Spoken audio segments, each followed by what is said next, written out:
범죄와 관련된 형사사건은 형사소송이라는 절차를 통해 해결합니다.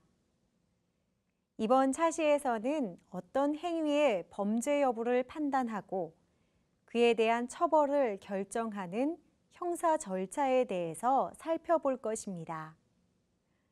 또한 형사 절차에서 피의자나 피고인의 인권을 보호하기 위해 어떤 방안들이 마련되어 있는지에 대해 알아보겠습니다.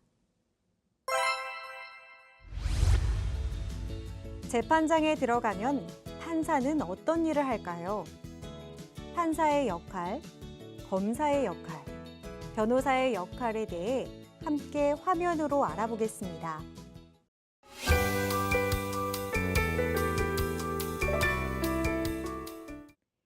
철수 씨와 영희 씨는 가족 기념일을 맞이하여 외식을 하던 중 옆자리에서 식사를 하던 민식 씨와 시비가 붙었습니다. 말다툼 끝에 민식 씨가 철수 씨를 밀쳤고 철수 씨는 팔에 멍이 들었습니다. 이 경우 민식 씨에게는 폭행죄가 적용될 수 있습니다. 그렇다면 민식 씨는 어떤 절차를 거쳐 어떻게 처벌받게 되는 것일까요?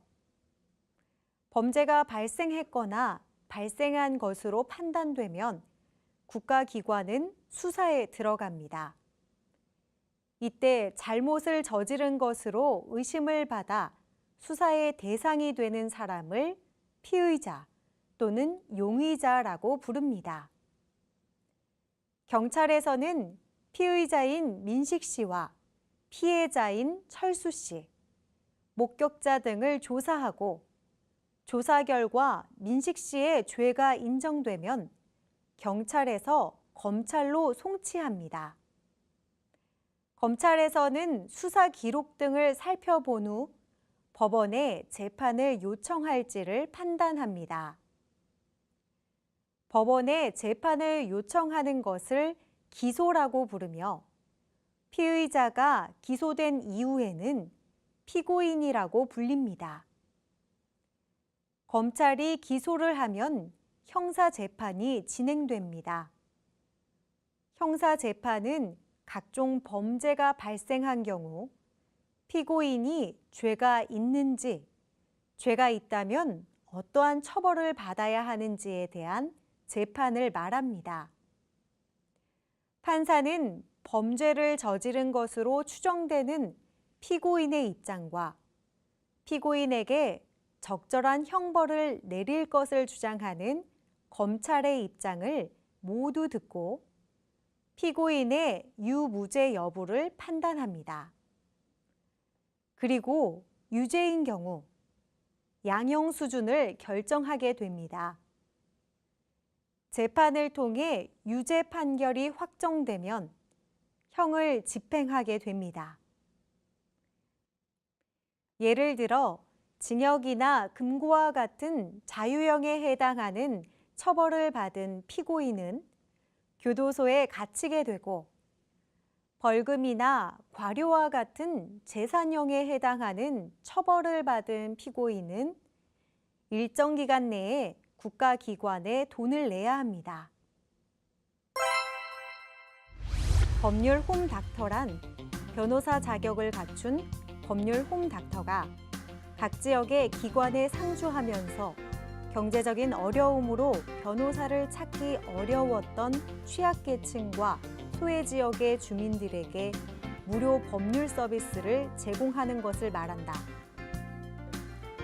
2017년 기준 전국 60여 개 기관에서 법률 상담 및 정보 제공, 법 교육, 소송 방법 및 절차 안내, 법률 구조기관 연결, 간단한 법률 문서 작성 등의 서비스를 무료로 제공하고 있다.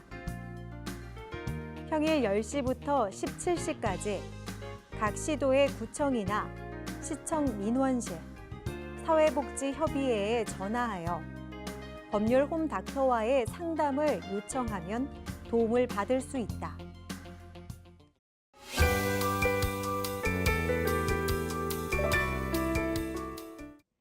대한민국의 법에서는 형사 절차를 진행하는 과정에서 국가 권력에 의해 피의자나 피고인의 인권이 침해되는 것을 막기 위해 여러 권리를 보장하고 있습니다. 먼저 형사 절차에 적용을 받을 때에는 정당한 법 절차에 따라서 이루어지도록 하고 있습니다. 체포나 구속, 압수, 수색 등을 할 때에는 판사의 영장을 받아 합법적인 절차에 따라 진행해야 하고, 처벌을 받을 때에도 법에 따르도록 하고 있습니다. 만약 체포나 구속을 당한 것에 대해 부당하다고 생각되면 법원에 다시 심사해달라고 요청할 수 있는데, 심사 결과 부당하다고 판단되면 석방됩니다. 피고인의 유죄를 밝히기 위해 고문을 하는 것은 허용되지 않습니다. 고문을 통해 거짓 자백을 하게 될 우려가 있기 때문입니다. 만약 고문이나 협박, 폭행과 같은 방법으로 자백을 한 경우에 그 자백은 증거로 인정되지 않습니다. 또한 형사 절차에서 피의자나 피고인에게 유죄 판결이 확정되기 전까지는 무죄로 추정됩니다. 검사가 피고인이 유죄임을 확실하게 밝혀내지 못했을 때에는 무죄를 선고해야 합니다. 이러한 정신은 10명의 범인을 놓치더라도 1명의 억울한 죄인을 만들지 말라라는 말에 잘 드러나 있습니다. 한편 모든 국민은 체포 또는 구속을 당하게 되는 경우 변호인의 도움을 받을 권리를 갖습니다. 경제적으로 어려워서 변호인을 구할 수 없는 경우에는 국선 변호사 제도의 도움을 받을 수 있습니다. 이 제도는 경제적으로 어려운 피고인을 위하여 법원이 국가의 비용으로 변호인을 선정해주는 제도입니다. 다문화 구성원을 위한 법률 서비스, 법제처의 다국어 생활 법령. 법제처에서는 외국인들도 법과 관련된 정보를 쉽게 찾을 수 있도록 여러 나라 언어로 생활 법령 정보를 제공한다. 영어, 중국어, 일본어, 베트남어, 타이어, 인도네시아어, 아랍어, 우즈베거, 몽골어, 방글라데시어 등의 언어로 아동교육, 소비자 보호, 외국인 근로, 주택 임대차 등 다양한 법령 정보를 제공하고 있다.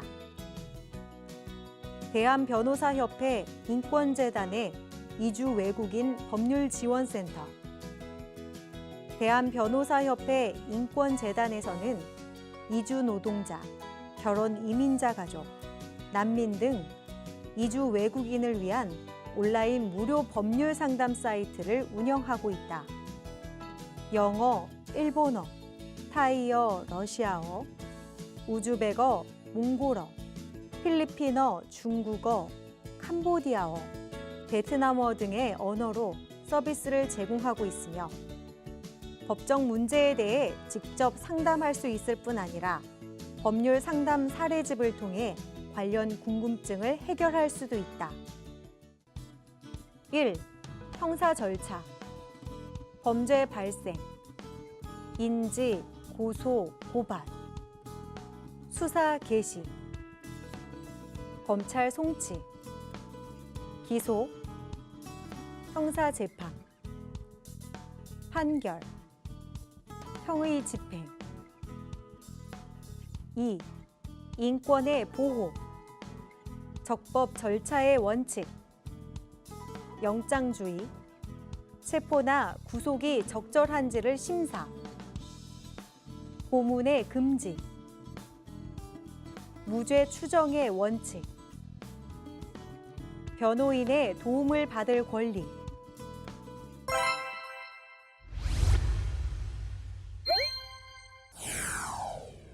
보기의 단어들을 형사 절차의 진행 순서에 따라 나열하시오. 보기, 범죄 발생, 재판, 기소, 판결, 수사.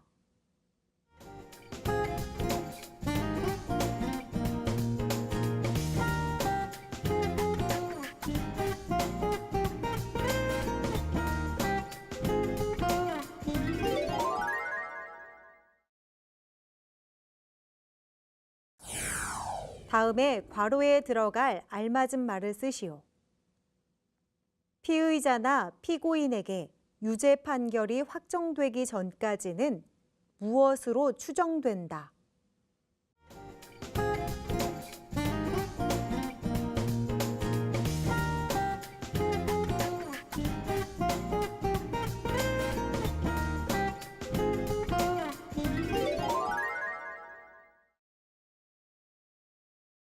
이번 차시에서는 어떤 행위의 범죄 여부를 판단하고 그에 대한 처벌을 결정하는 형사 절차와 그 과정에서 피의자나 피고인의 인권을 보호하기 위한 방안들을 알아보았습니다. 이것으로 한국 사회 이해 심화 과정을 모두 배워보았는데요.